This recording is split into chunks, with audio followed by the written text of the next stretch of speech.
গতকালকে বলছিলাম যে আজকে আমার 2টা ডাক্তারের অ্যাপয়েন্টমেন্ট। একটা ছিল কার্ডিওলজিস্টের আর একটা এন্ডোস্কোপির জন্য অ্যাপয়েন্টমেন্ট নেওয়া। তো সারাদিন বাইরে থাকতে হবে দেখে গতকালকে খাবার এনে রাখছিলাম। তো আজকে সারাদিন কী কী হলো বলি। তো সকালে উঠে ব্রেকফাস্ট করে প্রথমে কার্ডিওলজিস্টের এখানে গেলাম। ওখানে কাজ শেষ করে বাসায় আসছিলাম।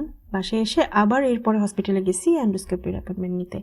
আর বাসায় যখন আসলাম এসে আগে ঘরটরগুলো গুছাইলাম। আমার কিন্তু সূচিবায়ু আছে, এটাকে বোধহয় ওসিডি বলে যদি ভুল না বলি। ভুল হইলে আমাকে জানেও কমেন্টে যে আমি শব্দটা ভুল বলছি। সেটা হচ্ছে যে আমি একেবারেই অপরিষ্কার বা গোছালো থাকতে পারি না, সেটা আমার যতই সমস্যা থাকুক।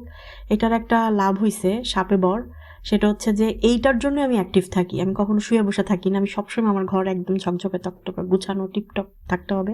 একটা জিনিস এদিক থেকে ওদিক এলোমেলো হইলে আমার মাথা খারাপ হয়ে যায়। তো যাই হোক, ঘরটর গুছায় তারপর আবার বের হইলাম।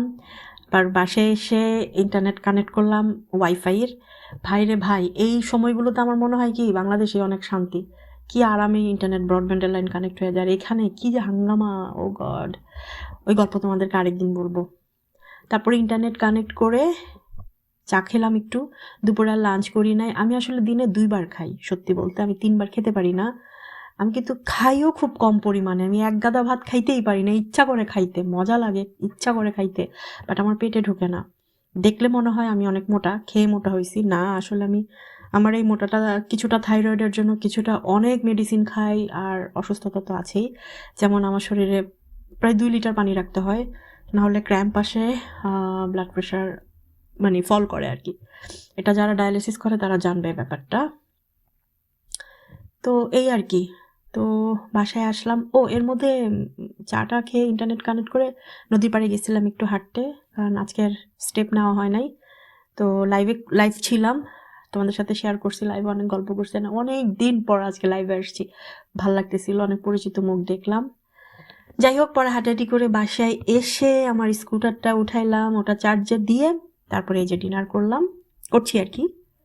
তো খুবই অল্প ভাত নিছি, কিন্তু এই চামচটায় 4 চামচও না, তরকারিটা বেশি করে নিছি। তো এই তো ডিনার শেষ করে এখন ঘুমোতে যাব, কারণ কালকে ডায়ালিসিস আছে। তো এইটাই হলো আমার লাইফ। মানে আমি এই সিস্টেমের বাইরে যাওয়ার কোনো উপায় নেই। পৃথিবী যা ইচ্ছা তাই হয়ে যাক, আমাকে এই সিস্টেম ফলো করতেই হবে। হ্যাঁ সত্যি, মাঝে মাঝে আমার অনেক বেশি ক্লান্ত লাগে, কিন্তু যখন আমি আরেকজনকে দেখি আমার থেকে খারাপ অবস্থায় আছে, তখন আমি সাথে সাথে নিজেকে কনসার্ন করি যে না, আমি অনেক ভালো আছি আলহামদুলিল্লাহ, যেভাবেই থাকি না কেন। তবে তোমাদের সাথে আমি অনেক বেশি পজিটিভ মোটিভেশনাল ব্যাপারগুলো শেয়ার করি, কিন্তু আমিও